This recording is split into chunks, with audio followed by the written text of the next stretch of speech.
You're listening to the Talking Headways Podcast Network. This is Talking Headways, a weekly podcast about sustainable transportation and urban design. I'm Jeff Wood. This week we're joined by Ryan Kelley, Community Development Manager for Hennepin County in Minnesota. Ryan chats with us about the county's Transit-Oriented Development Communities program and how they support commercial preservation and aid businesses. Stay with us. Today's podcast was produced in partnership with Impact. For a deeper dive on livability and transportation issues, or to find out more about the annual conference next year in Portland, Oregon, visit impactmobility.org. That's impactmobility.org. Today's podcast is brought to you, as always, by our super generous Patreon supporters. Thanks so much for sponsoring and supporting the show and our Monday show. We really appreciate all of your help in keeping this thing going. To join this merry band of supporters, go to patreon.com/theoverheadwire. $2 a month get you some stickers and a handwritten note. $10 a month and you'll get one of our bus-only scarves. We also have posted a few bonus materials for supporters, including extended audios from shows like our recent episode with Jillian Gillette. So check that out at patreon.com/theoverheadwire if you get a chance. And speaking of scarves, it's fall again. Get your bus and bike only scarves at the newly revamped overheadwire.com. We're sold out of the bike only heavyweight scarves, but let me know if you're still interested and we'll consider ordering a new batch as well as come up with a new design. If you have any ideas, let me know. I'm thinking about a tram or a transit or a long distance train, something about trains. We've done bikes and buses. Maybe trains is the next thing up. Maybe something urbanism focused. I don't know. We just think of some ideas, send them along. And we've also discounted the lightweight bike scarves as well. So if you want one of those for your Zoom call wall or as a fashion statement that keeps the wind and sun off your neck, check out those green bike lane checkerboard beauties as well. At the overheadwire.com website, you can find the scarves, sign up for our newsletter, get links to all the various merch, including Bookshop, Book Club, books, and the Cars Are Cholesterol merch at TeePublic, as well as our audiobook version of Town Planning in Practice by Raymond Unwin. We've also got some awesome new search features for subscribers, so check it out at theoverheadwire.com. We've got a 100,000 item newslink archive. Sign up for a 2-week trial at theoverheadwire.com. All you need is your email address to do so. And, if you sign up and you don't get the password and the username, send me a note and I'll send you one. Or actually, just send me a note that you want to try it out. Go to theoverheadwire.com or send me a note, theoverheadwire@gmail.com. I'll just send you the thing back. Just send me a note. Hey, I want to check this out. I want to check out the archive. I'll send it right back to you. And be sure to like and subscribe our YouTube channel as well. We're starting to post some of our Monday shows over there, and you get to see my audio face, what I look like. I feel like sometimes you hear people on podcasts and you're not quite sure what they look like, and then when you see them, it doesn't quite fit, but maybe mine does. I don't know. Thanks for listening and supporting, and now let's go join the show. Ryan Kelley, welcome to the podcast. Thank you. Good to be here, Jeff.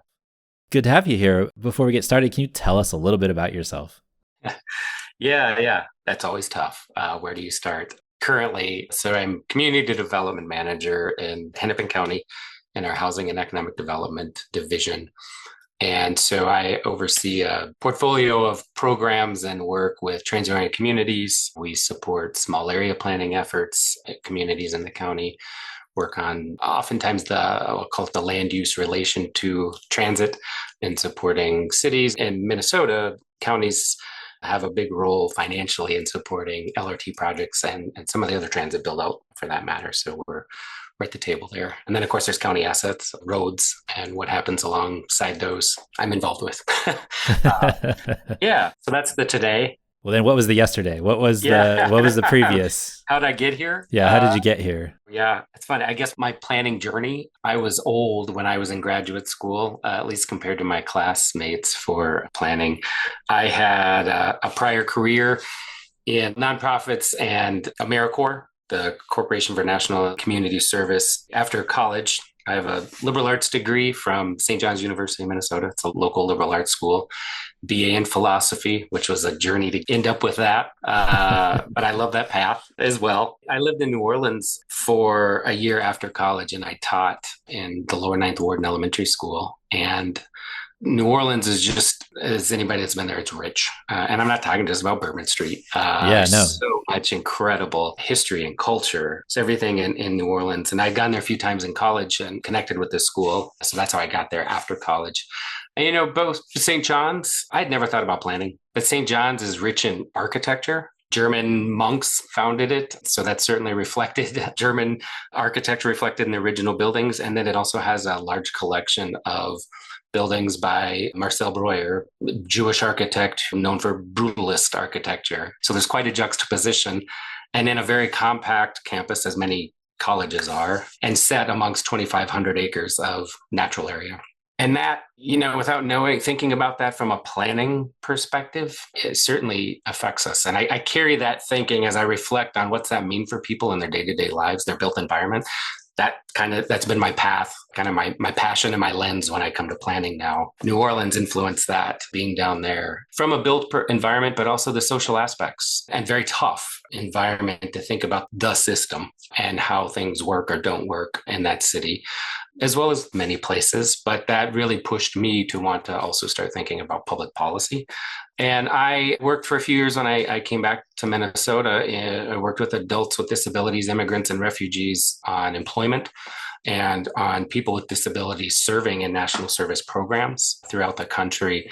And again, just kind of this thinking about the role of place and access to jobs and what that meant for the people I was working with. So it all kind of came together. And I don't know, I wish I could remember what I AOL'd at the time when I was looking to go back to graduate school. But one of the first things I came across was the Congress for New Urbanism. And I loved so much that they talked about what they believed in. The environmental imperative was important to me. And I was thinking about, as I was going back to graduate school, and land use role in that, and the quality of our communities and how that impacts us. So I went back to graduate school for planning and did time in landscape architecture as I really think about urban design. And transit was a piece of that, but I didn't necessarily think to be a transit planner, box myself in there. But I often am leading from what's our neighborhood like and what's that mean for how we can access our daily activities, and how do we want to move around a place, and what are our choices. And now I've worked at a couple cities. I've worked at our regional planning agency, and now I'm at Hennepin County. I love that framing of I did time at the landscape architecture school. I'll even say that to my landscape architect friends and past professors. Well, that's awesome. It's funny. I always love hearing people's stories because, folks younger listen to the show, and it's always good to have, this kind of winding path. I mean, there are some people I have had, some people are like, well, I just wanted to go to planning school and that's what I wanted to do is planning. But for the most part, people kind of meander their way up into where they are today. And I think that's really fascinating. For sure. Were you always fascinated in cities? I mean, you talk about New Orleans and kind of how that changed your mindset, but were you always kind of just like the cities I live in, the places I call home, these are interesting places and maybe there's something more to this?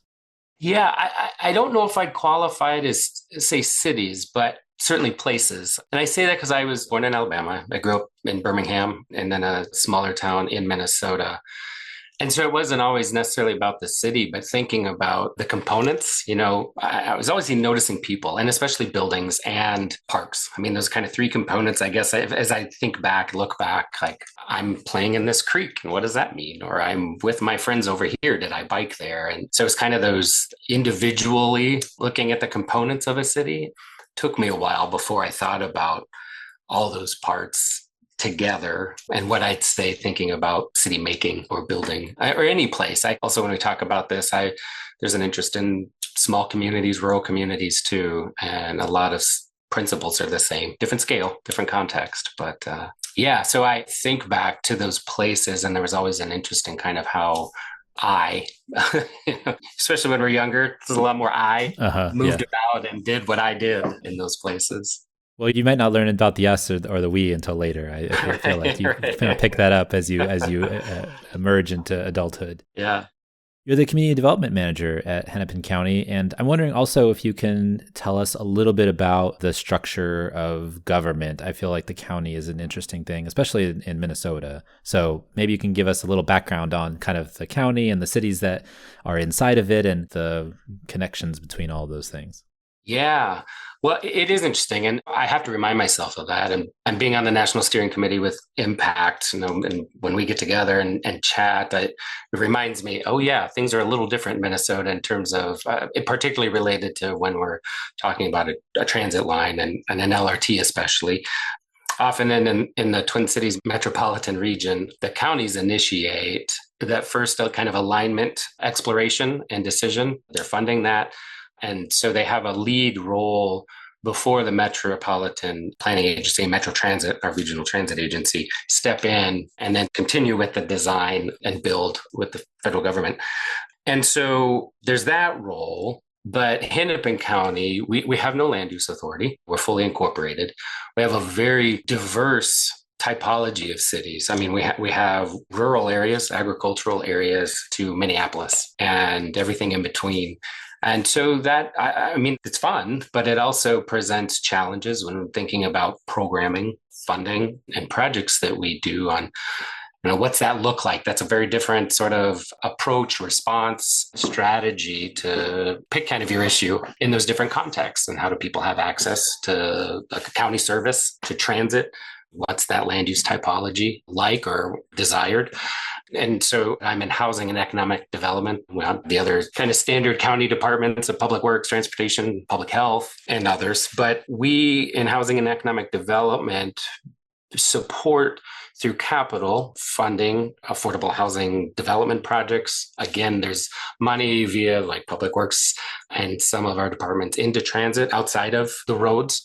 We work on funding sidewalks and what's bike planning, regional system, and then how does that intersect with our cities at a local scale, not so dissimilar from how we might think of streets. And in my group specifically, community development, and we have business support is also in our economic development department. So a lot of technical assistance and programming, growth programming for entrepreneurs, locally based entrepreneurs through second stage businesses. That's one side of our work. And then the side that I work most closely with is, it's hard to boil it down, but a lot around place-based programming work. And that comes in the form of funding. I mean, we have programs for cities related to their business districts and supporting them do branding, marketing, creating a business district, to, I mentioned small area planning. So particularly in our suburban communities, if they're identifying areas that they want to transition, that change the nature of that area to be a more compact, diverse mix of use. I'll say neighborhood. That scale, has different meanings to different people. Sure. But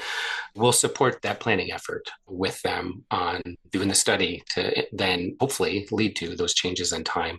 And then our transit-oriented communities work is both a program, capital funding for projects, both development projects and infrastructure that meet TOC principles in communities. And then we've also started a pre-development program a couple of years ago for emerging developers with two purposes. One was we wanted to work earlier with people getting into their development project on what it means to have a TOD project. Design matters. Those details matter of these projects to make kind of quality neighborhoods. What's the building like? What's that relationship of private realm and public realm? So we wanted to do that. We have consultants that we contract with that provide the services. So there was that aspect. And the other then was for emerging developers, and particularly women and people of color that have historically lacked access to the development industry, financial access, and getting into the knowledge space of what does it take to develop. We provide those services early in the pre-development timeline, try and give a product, some deliverables, some assessment. Is this going to work? And this is what it takes to do development. And then they might move on from there. So that's a little bit of what we do and how we work with our city partners. So we're convening. There's money, we're good stewards of thinking about how we can invest in the public good with the property tax dollars or bonding, that we might have, and aligning with county climate goals, disparity reduction goals. How does our programming support that? We will either through a funding program or we will many times convene cities around a topic for learning, shared learning. I think back to some of when I was at a city on a light rail extension in Hennepin County, first ring suburb, they were called Community Works projects. So that was Southwest Community Works. 4 suburban communities in Minneapolis, this light rail line went through, and we met regularly, did housing gaps analysis. What does it mean to have affordable housing, and how do we get more of that? And aside from funding, and a number of those communities adopted inclusionary zoning policies, for example. So there was a shared learning component, and the county facilitated that, the logistics, bringing in those speakers, et cetera. I find it interesting that you're focused a lot on the commercial side. Obviously, a lot of the discussion around corridors and TOD, and even in just like the general discussion around the United States, is about housing because of the housing crisis and the housing shortage. But there's also a commercial issue that comes about when you try to build a lot of housing and you build new buildings, and maybe you take down strip malls and other places that, might have been past their useful life to some, but they were useful definitely for places that wouldn't be able to rent a new space somewhere. So I'm curious about that discussion as well in terms of commercial spaces and their affordability, and when that might have come into the discussion that you've been seeing since you started. Yeah. So Hennepin County's had a transit-oriented development, now called Transit-Oriented Communities program for, well, I think now it's 21 years. It was created on kind of the advent of the Twin Cities' first modern LRT line, the Blue Line, goes from all of America to the airport to downtown Minneapolis. And I use that. There's been this 20 years of a TOC program and at least TOD thinking related to LRT. There's been an arc, if you will, an evolution maybe of thinking about what is TOD and how do we use it and what's the role, what do we need to support. And I think that's not just true of Hennepin County or Minneapolis. I think that's similar across the country in places that are similar to us in history of timing of transit and now the LRTs, lines, et cetera. At that time it was, what the heck is this LRT line, and we should do development differently and probably talk about density. And so, that was kind of the notion. How do we support that? The market wasn't really thinking about that. That's not how things had been built. Banks, private sector weren't thinking that way.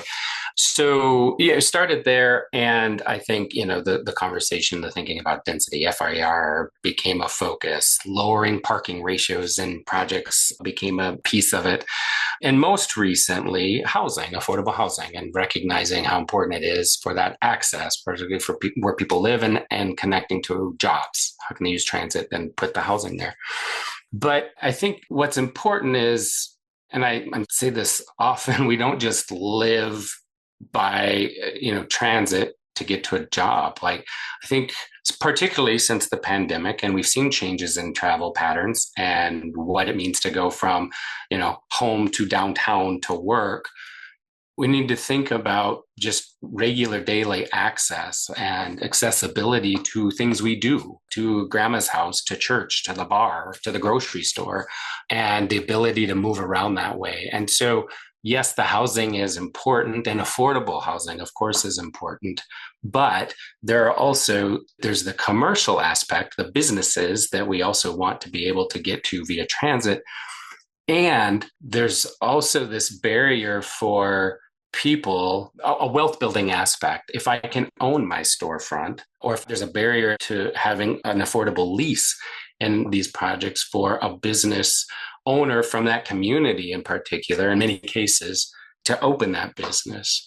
So, that was one piece. Like, how do we think about the other pieces of living other than the housing that are accessible? But what also really came in and kind of drove, more thinking about this change, I kind of started the idea in 2020. But when we talk about a transit-oriented development, it's for many good reasons. We're looking at a less than efficient use of land, often cases where transit stations are going single-story commercial kind of strip mall, lots of parking, surface parking. From a land use perspective, both environmentally, economically, those don't make a lot of sense. And when we think about the scale of a transit investment, we want to leverage that. And so we need a mix of uses, we need more density, et cetera. Well, in doing that, though, we really started to identify or name, well, in the name of doing this TOD project, for very many good reasons, we are tearing down a building that had affordable rents, and there were small businesses in there. We had a case here. It was small businesses and several immigrant-owned businesses, and they got displaced.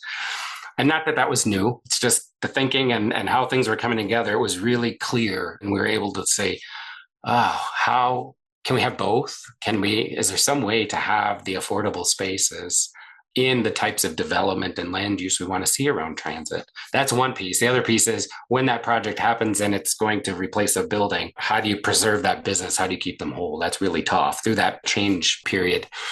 That's still a question. We don't have that answer. Mm-hmm. It's everywhere. Yeah. So we wanted to focus more on that piece. How do we incent creating these spaces for small businesses, even developments too, the project itself, by people that are from the community.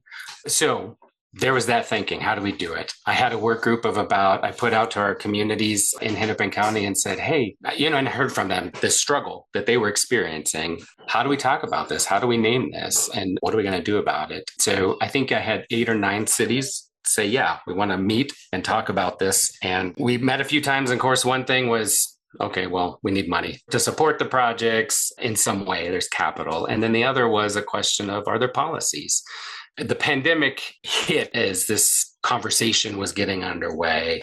And I won't say it's easy, but to develop a program, we had programs like, well, we can think about that. We have a framework maybe to work with and to think about what it takes to support affordable commercial projects. The policy side is something we want to come back to. And you brought up housing. I often compare to that in simply that, well, we identified this problem. We have a way to talk about affordability. There's AMI levels in housing projects.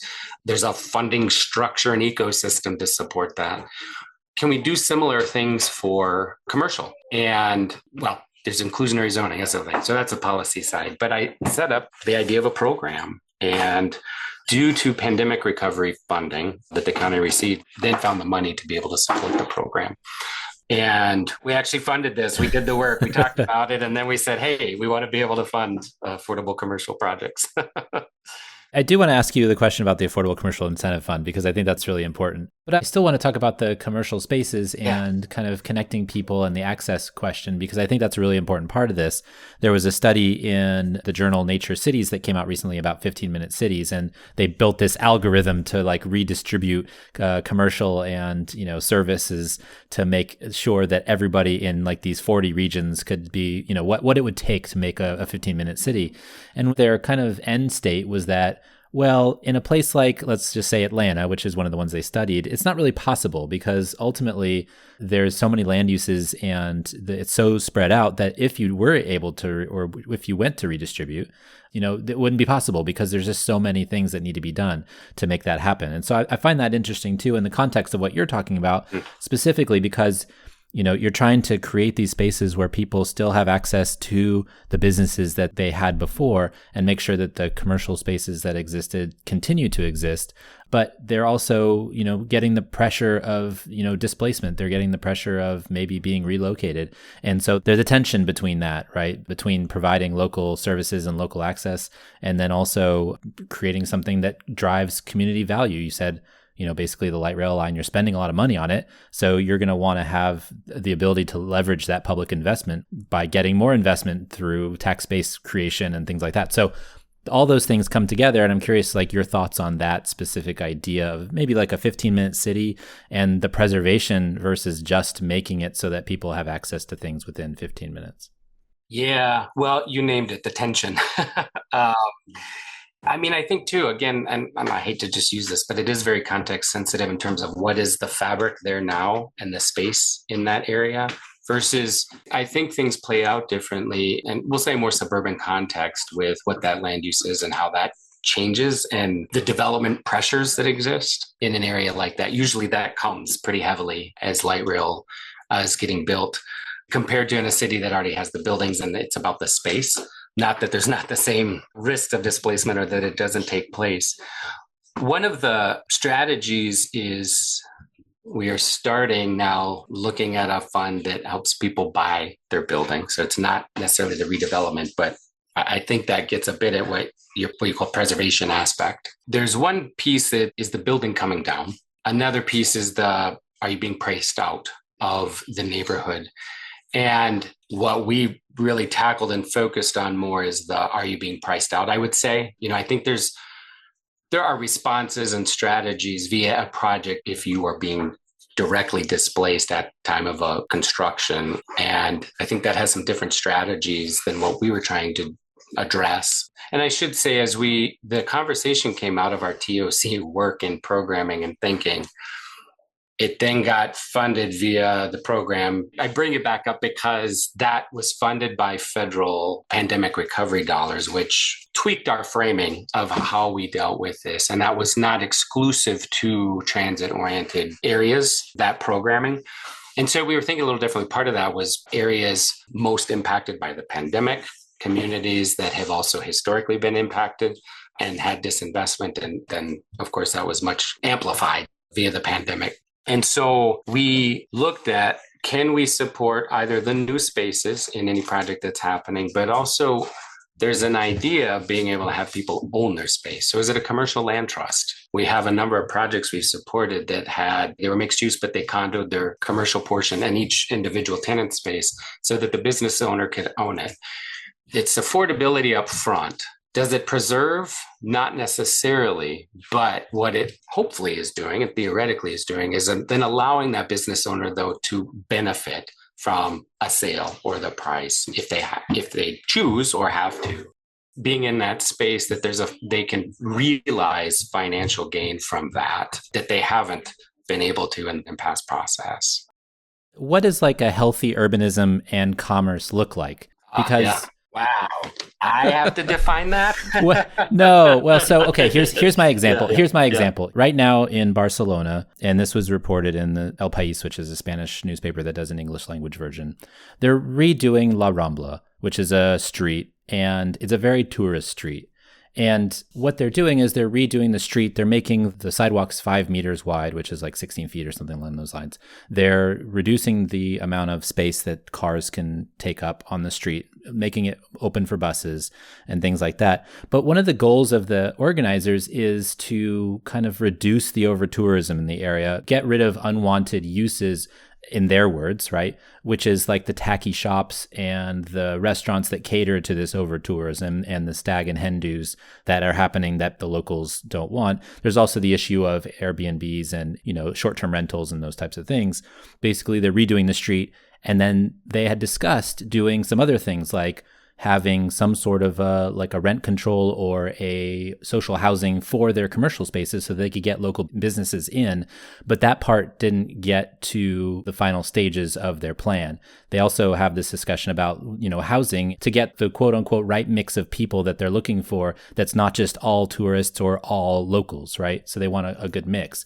And so with that kind of in mind and thinking about the redevelopment of a space holistically in that fashion, trying to get to the place where you get this urbanism and commerce that you're looking for, I'm wondering what like a healthy level of that looks like when you're thinking about these corridors or when you're thinking about saving a business or helping a business save itself that, might get pushed out because of TOD, because you're looking for a certain like mix of uses. You're looking for a certain mix of people that are coming to these places. You don't want to exclude, you don't want to displace, but you also are looking for kind of an economic development solution and a tax-based solution and an access solution that is meant to improve a place. What is the healthy result that you're looking for? Yeah, we haven't framed it that way, but that's exactly a question we wrestle with. And what's a struggle is, what's the right number?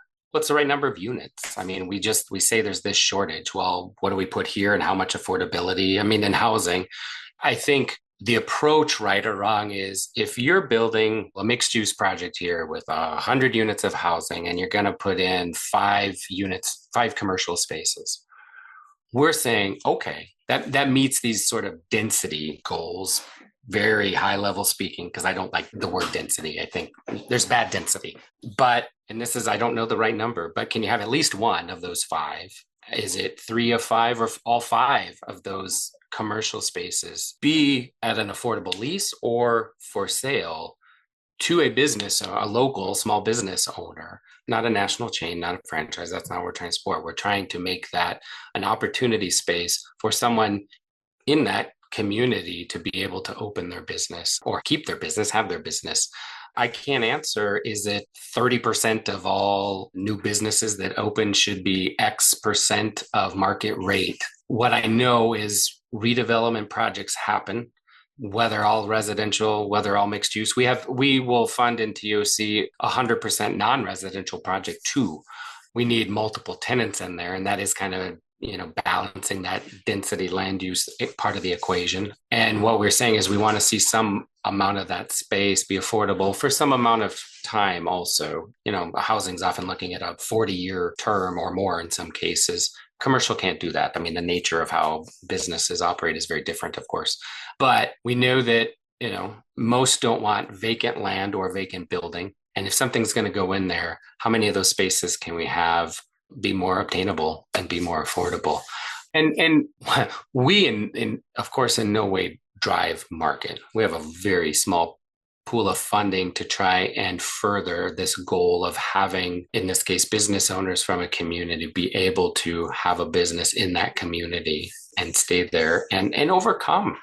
When we build new for many reasons, it's incredibly expensive. And then, of course, that gets reflected in lease rates. But is there a way to offset that some? And what are the levers? Providing this type of funding is one, and trying to provide that affordability. But what we do think about is this coming from the community? And we had people talk to us about they wanted to do cooperative ownership of a small business center. I don't know how many of those we should have in a place, but that's a model that can benefit that neighborhood, that area, in a wealth building opportunity. So it's a great question. I don't, how many places should you get to a bike via this type of infrastructure? I mean, it plays out, but I think we know some of we talk about groceries and food deserts, being able to access certain foods at certain price points is important, kind of thinking about the geographic nature of that, but access, transit, bike, walk, car, that plays out differently. Well, so let me ask you about the Affordable Commercial Incentive Fund, because I'm wondering how you got that going, what it means, and, what are you trying to solve for specifically? I mean, we talked about that a bit, but I mean, maybe in more concrete terms. Yeah. Well, so I kept kind of weaving that in because that's the attempt we made to try and get it having these affordable spaces. In many ways, when we developed the program, again, I had mentioned it wasn't exclusive to our transit-oriented eligible areas, which is on LRT and high-frequency local bus service and BRT lines. We had that open countywide. We defined some high-level goals, and it was affordable commercial, meaning either lease or for sale. And we looked to you to tell us that it was affordable. So part of that, again, I said you can't do an AMI like housing. I mean, commercial world just doesn't work like that. It's so super hyper local. And we looked for people to kind of show us, all right, well, here's what these types of spaces go for, and here's what we're doing. And we were neutral on the model of if it was lease, if it was for sale, we wanted it to work for the developer and or business owner. We can't put something too heavy that all of a sudden a business is forced to fail or a development project not actually happen. So we had to play around with what are those numbers? Is it, again, this 50% of your spaces are affordable at 20% below market? I mean, that fluctuated. We wanted to allow for that to be a successful project. And we also were open business incubators. We had cities that were opening or going to open or wanted to build business incubators, which is an important piece of the small business and new entrepreneur ecosystem.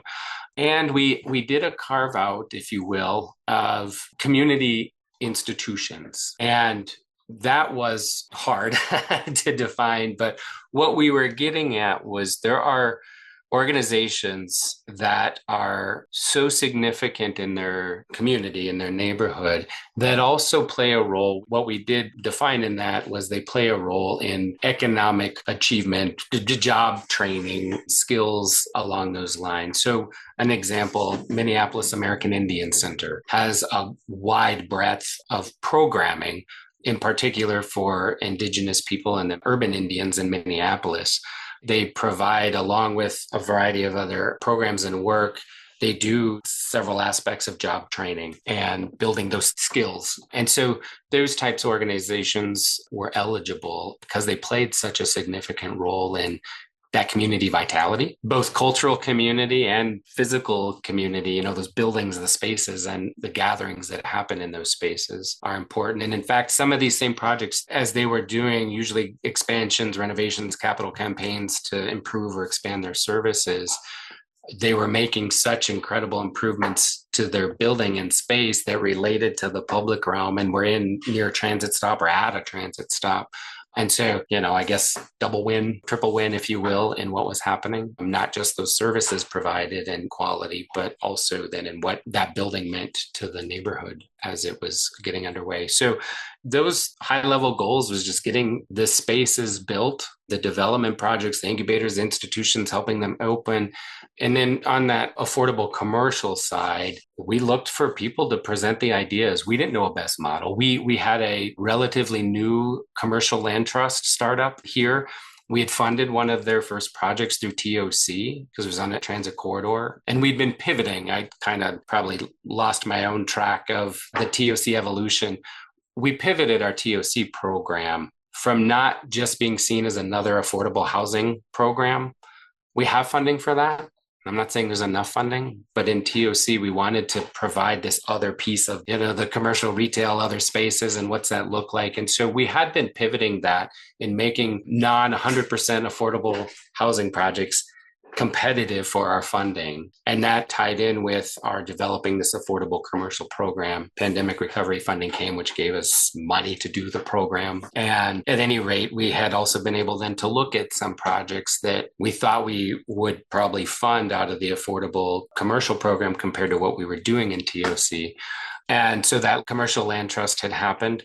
And we saw a couple commercial land trust type projects come in, a number of mixed use projects, housing and affordable housing, but with commercial that they were condoing out. And those are under construction today. So a project, 110 units affordable housing and 4 commercial spaces on the first floor that are each being sold to those business owners and underway. We'll see how it goes. We have a couple projects that have opened, but what was great is it allowed people to say to us what might work for their location and their situation.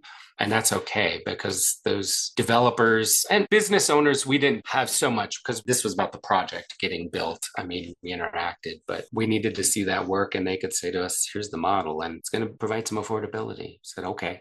And I think it's important that we allow for that to the degree we can, different models of achieving the goal. But it's tough it's tough, period. But especially thinking about a government program and how we try and do procurement and all these other aspects. And we're still wrestling with a lot of it was a one-time program. We still will fund projects like that in TOC. So we still are trying to achieve it, but we're wrestling with some of these questions that you've brought up. How do you make the case for this type of program? Because when you go to the Hennepin County Board, you have to ask them to approve the funding, right? So that's right. How do you go about that? And what do they need to know in order to say go? Yeah.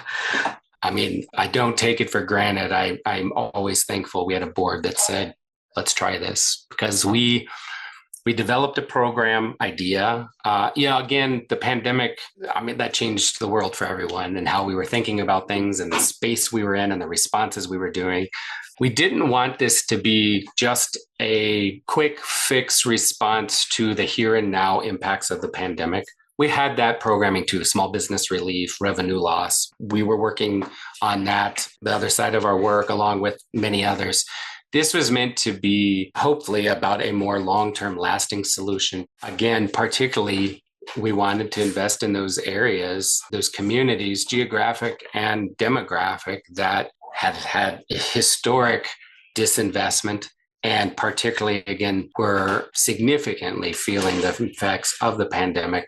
How do we start to change that paradigm and shift that long-term coming out of the pandemic?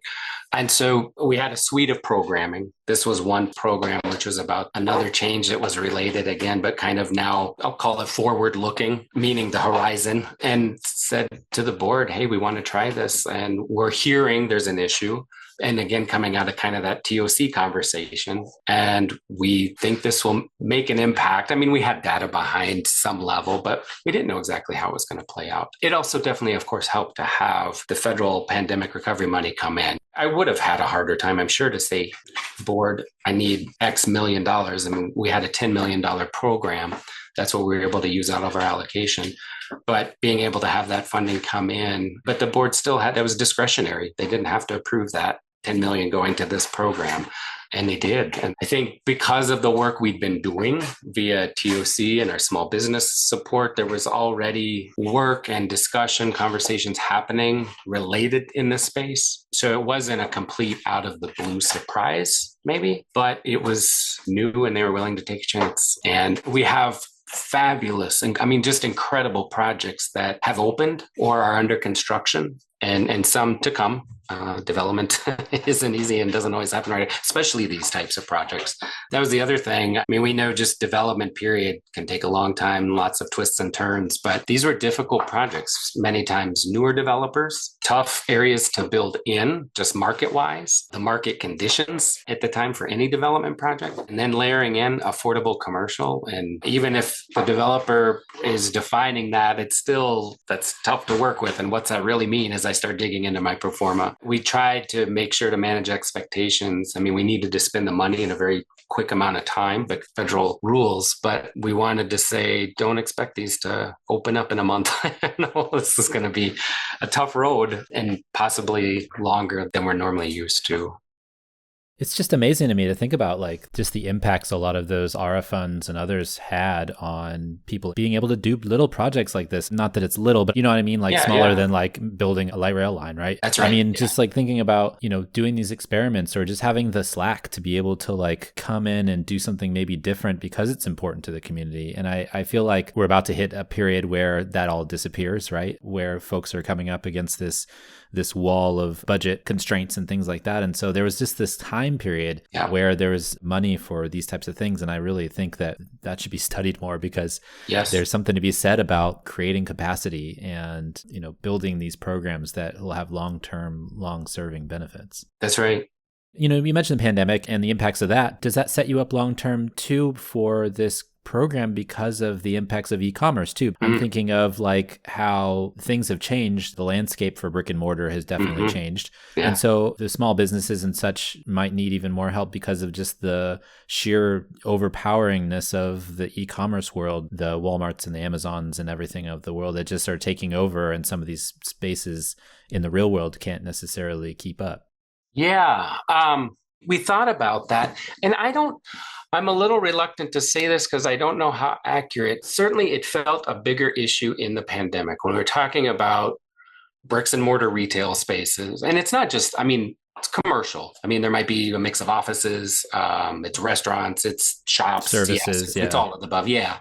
Well, gosh, everybody's ordering online. What will this look like? And of course, it's still in our mind. We're not saying you have to build these spaces. We're saying if you build, can you have some that are affordable? I would say, I'm just trying to think through the projects that we put funding into, both through our TOC program that has funded similar projects to what we were doing in the Community Investment Initiative. I think most all those developments filled or have leases for when they're built, businesses to occupy those spaces. And I think this is true in any development. For a long time, well, it still plays out today. There was the push you need to have storefront retail on the first level in a, mixed use development. Yep. Well, that kind of simplified an ideal, the principle. The idea is about the activity on that street level that, defaults to retail, and that can be great, but it also can sit empty and then it's not active. And then the project goes bankrupt in any area, not just when we're talking about affordable commercial. What happens and what's played out here, because I think these projects have been born out of community, the relationship and the intentionality to have a business in that space has been so much greater. And it wasn't just build to spec. There's the punchline. They weren't just building these spaces to spec. They knew that they wanted commercial in this project because they'd heard, they being developer or community group that was pushing for this project, that there was a need for space for these businesses. And then there was the lengthier hard work to connect with businesses to see who needed space, wanted space, and would go in here. And now they have it. And so they're full. And so I say that because for them, they need bricks and mortar. They want it. Maybe that's, not their only sales model. Maybe they're doing e-commerce as well, but they still are desiring, or it's effective and beneficial to have a storefront as well. So I think a bigger question is trying to just fill the dearth of expansive spaces, existing vacant spaces that, kind of chase the chains for. All of these projects, they're local small businesses coming out of the community that they're in. And we've started to look into that. There's more to look into there. because so far, I mean, I'll call it successful. It's playing out where e-commerce hasn't impacted them. Mm-hmm. And I think, they've done their business plan and development pro forma in making those decisions to play out, and it's working. So I'm thinking about our cultural shift from the pandemic. I think a lot of people want to be out and about and around people again. And so, I haven't looked at the numbers, like did Amazon decline, sales in the past year compared to 2020, 2021 or not. But we certainly know more people are shopping out and being out, going out. We're still in that kind of unknown transition period, I think, of what a longer term impact will be. Yeah. So you mentioned the American Indian Center. There's the Pillsbury House Theater. There's the Coliseum building. Yeah. Do you have any, I'm not going to ask you if you have a favorite, but are there some wins? I want to know what you learned from some of those projects. I think sometimes people will go to the one that was the hardest, or it's like, oh my gosh, is this going to happen? And the amount of work. But also I think of the ones that are open. We have some others that are happening, and so many have just I've been working with development and programs in this world of planning for 12, 15 years. The projects we saw in the Community Investment Initiative they were so exciting. The Coliseum, you mentioned that one. I mean, what's so cool about that is it was damn complex, but it was a local CDC, Community Development Corporation redesign. They were the developer. But what was so great about that project is it just hit so many levels of goals and priorities. A 6-story historic building on the corner of one of the busiest transit corridors in Minneapolis was damaged significantly in the civil unrest after the murder of George Floyd.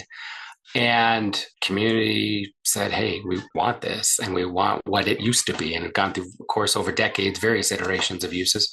So local CDC led the redevelopment, the renovation and redevelopment of it. 3 small business owners partnered to be owners in that project as developers, and the model of, the developer backing out and equity change over time. And within that space now there will be 30 plus small businesses, and particularly BIPOC owned businesses, an incubator, affordable space.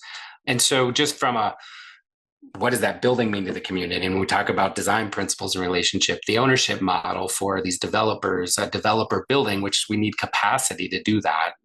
Someone can't just step up and say, hey, I want to build a building. That takes a while. And so there's a capacity question, then a funding question as well. And then the services that are happening within that building. It's just remarkable. And it opened on Juneteenth this year. It's such an incredible story. So, that project's amazing. I love Minneapolis American Indian Center because I remember their director, Mary Lagarde, when she first started their campaign, oh my gosh, 5-ish years ago. It was pre-pandemic, and we talked, and she just, as many directors and particularly nonprofit organizations, community organizations it exhausts me, their drive and stamina.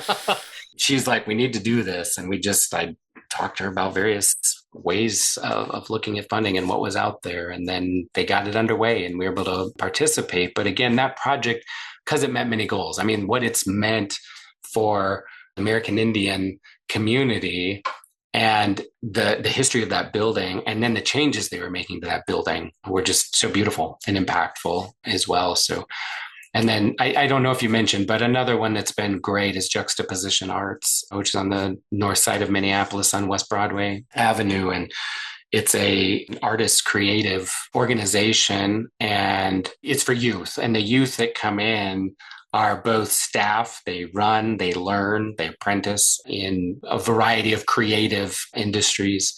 And so the programming, of course, has been incredible for many years. And they just did a major expansion and renovation of their space. And it's unbelievable what that facility now looks like and what it does for the community from a physical aspect on the corner that they exist. So and we have others underway. Pillsbury, you mentioned, is great too. Yeah, there's certainly not a favorite. I love these ones that have opened because, again, they're tough projects. It's development and they're tough, and you just sit there and hope and work on are they going to happen? And when they do, it's super exciting. And so we've had a number of these projects open over the past year and some underway. Pillsbury is getting underway, and I'm so excited to see theirs really come to fruition. If somebody else around the country is trying to recreate this program that you've created, what is something that you would tell them not to do? There's a couple things that come to mind. One is don't define. If you're looking at affordable commercial, don't define what that is. One, I don't know that you really can. And if they think they can, I truly, I'd love to hear, because we'd like to have something that's a little more consistent to the degree we can, but I don't know what that looks like. We're wrestling with that. But I don't think, like many programs where we say you have to do this, and this is how we fund it. When you're talking about affordable commercial, defining that model to provide affordability, I think is too limiting and doesn't allow for some really truly beneficial to the community models to happen. So that'd be one thing. The other, though, and this is true not just of affordable commercial, but is we try and be better. We work with our partners on how to communicate this better. Development is not easy, and trying to just really communicate the risks, as particularly emerging developers are trying to get into the space, the time and the money and the difficulty it takes. So it's not what not to do, but it's just such an important piece. And I think too, though, it's defining where you hope to be coming in if you're funding such a program. Meaning, are you early trying to seed that project? Are you coming in late to get them over the final hurdle to get built? In the Twin Cities and in Minnesota, we are very fortunate to have a lot of foundations and philanthropies and governments willing to invest in a variety of projects, but that's also a very difficult system to navigate. And how do we work together? But it's also, how do we fit to help that stakeholder, that person we're trying to work with, be successful? And so thinking about really carving out those parameters so it's clear to them as well gives a better chance of success. And here's my last one. Yeah. What do you hope to see next at Hennepin County in terms of the programs and policies, or building on the ones that you've already built? Well, I mean, we are furthering this work in our TOC program. I mean, it'd be great if we could expand that more and look at more projects like this and fund more projects like this. The other thing we're looking at and have been discussing is the idea of sort of the gentle density, the missing middle. And you know, that is a product, as a design is out there that I think is great. And I think is a part of the housing shortage conversation. It's a part of the land use climate conversation. But it's very tough to build. It's tough from a city zoning perspective, which is where I think a lot of the attention has been, and great work has been done.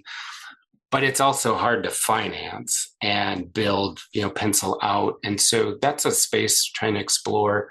We emphasize those types of projects in our pre-development funding. Like, that's a scale that we like to support because it can be less complicated if you got a city where you can build it, and, but then it's thinking about that financing. And so we've also made that, though, a strong project type in our TOC program, but thinking about that role and how that plays out in various, a variety of communities and contexts, both in permission and, again, that finance piece. It's kind of that's been a big thing wrestling around, in addition to this affordable commercial.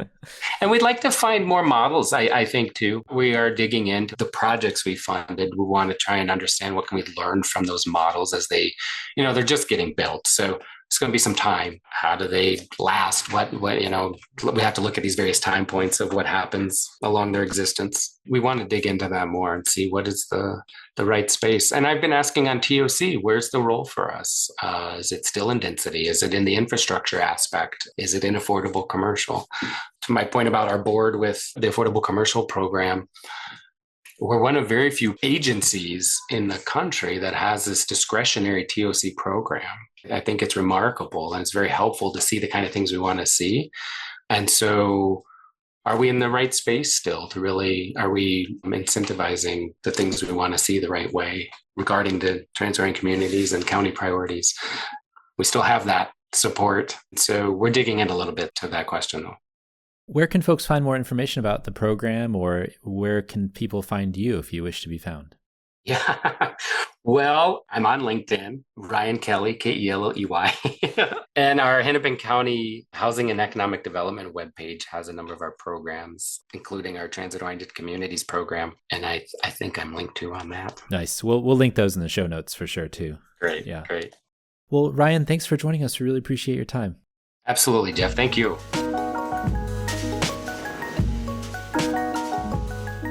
Thanks for joining us. The Talking Headways podcast is a project of The Overhead Wire and appears first at Streetsblog USA. Thanks to our generous Patreon supporters for supporting this show and Mondays at The Overhead Wire. You can support the show by going to patreon.com/TheOverheadWire.